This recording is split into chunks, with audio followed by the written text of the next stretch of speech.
Hello to the being friendly.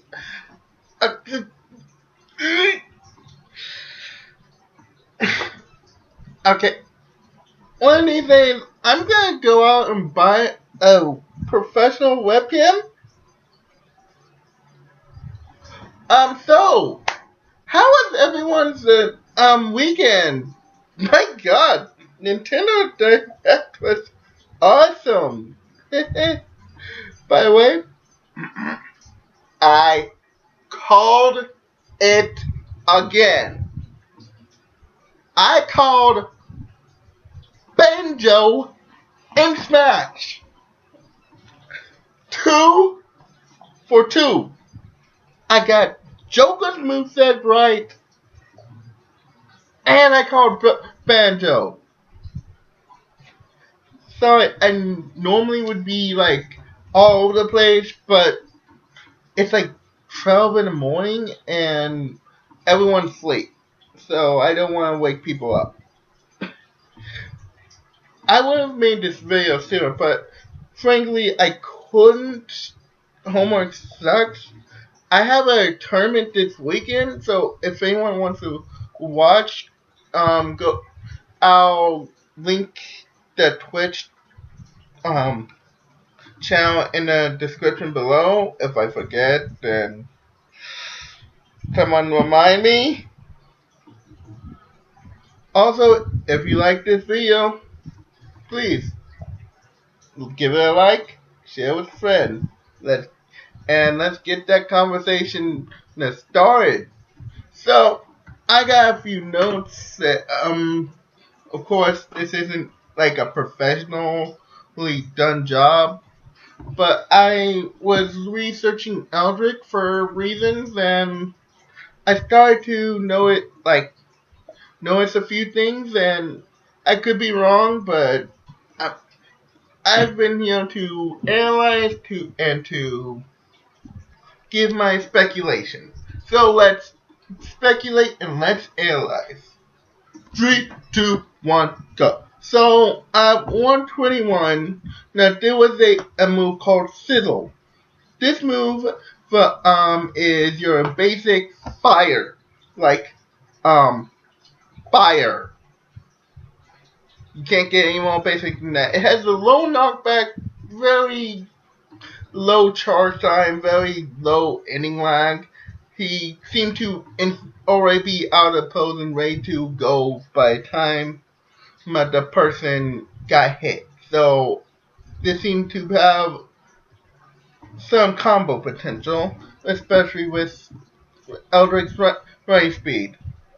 Now, here's what made Eldrick really interesting. He's a swordy. He's like Morris Roy, but he has the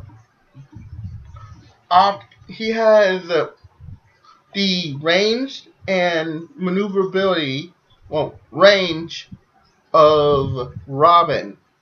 So he's a fast Robin.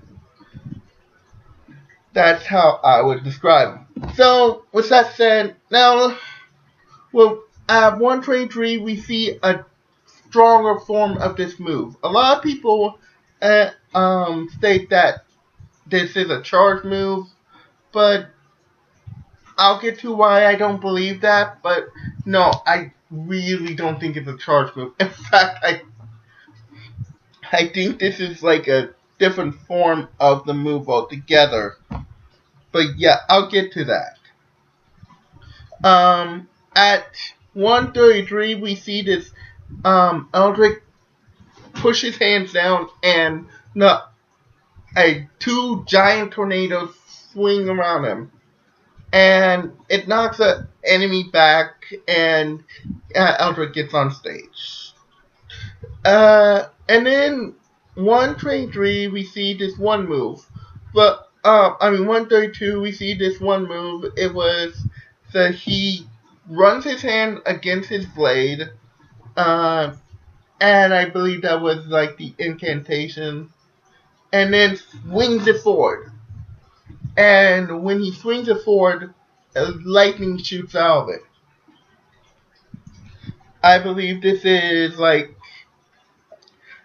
I believe the rubbing his hands across it is like a cast. Him actually not casting the spell, but choosing what spell to cast, and then now when he gets to the spell, the activation is him swinging his sword forward. Now, 233, this is what makes it interesting. This is where we actually get to the meat and potatoes. Eldrick is in a thinking pose, like, what should I do? As you see a mini box pop up, and like the character starts looking through different options. Now, I'm pretty sure this is like the only main one. That mainly only the only words, man.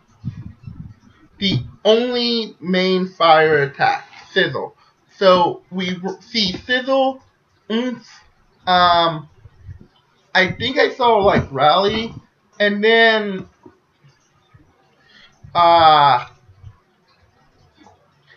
snooze. Wow. And what makes this interesting is we see what them in the same bubble. So this leads me to believe that maybe you can either cycle through the ones that you have for that certain one, want to use on this a certain time, or you just or you'll just automatically go and it's for show. Or third option, which also sounds really promising, Eldrick actually Eldrick will cast them right away. Both the first and third are promising for different reasons. The first actually allows Eldrick to plan ahead. Now, a person that uses Eldrick will be able to start to plan their moves ahead, and the Eldrick becomes a character that focuses on maneuvering your opponent the way you want. Like, yeah, a zoner, okay? Yeah. Eldrick's a zoner that has a sword. Get over it. 236, we actually run into a really interesting move because of the other ones on this list. Bounce. Several projectiles come in contact with Eldrick, and they don't do any damage, no hits done, no knockback, they just bounce off him. And then when I get to the other moves, I'll explain why. 238, we get to this one move where Eldrick does like a forward slash. A forward smash. Either a forward smash or a forward tail, and it instantly freezes the opponents. Now, that actually caught me off guard. That didn't look like a special, that just looked like a forward tail or forward smash. So what I believe happened is there's a way to give your attacks give one attack a ice property, and so he used that one attack and then went for a forward tilt. Now, the one prior bounce, this is relevant for this one. 237, 240, and 245. But at 237, no, I know I got that time stamp wrong. Crap.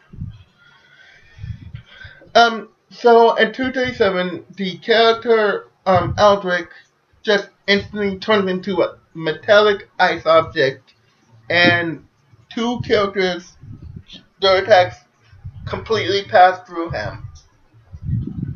And then at 245, we get this massive, massive explosion with 3 characters that were attacking Eldrick, just almost seemingly into dying, and then we see Eldrick also die.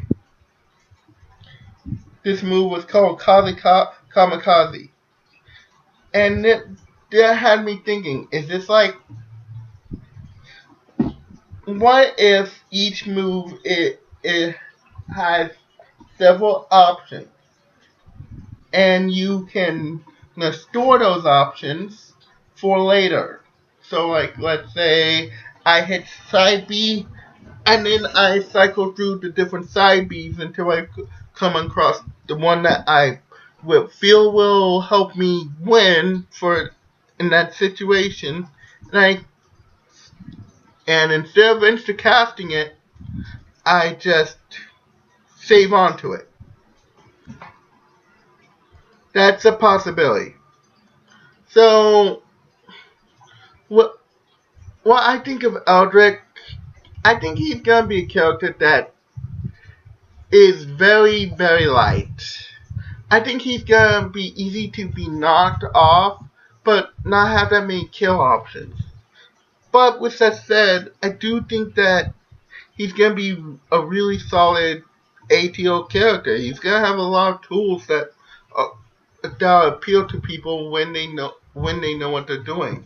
Problem is he's gonna have a stroke situation, or like the Mega Man situation, where it's like you have the tools but you don't know how to use them. Anyway, so this is a shy kitsune that can bite. Signing up. Later, Shaka. Remember, leave a comment, share it with a friend. Tell me what your thoughts are. How do you think Eldrick's gonna play?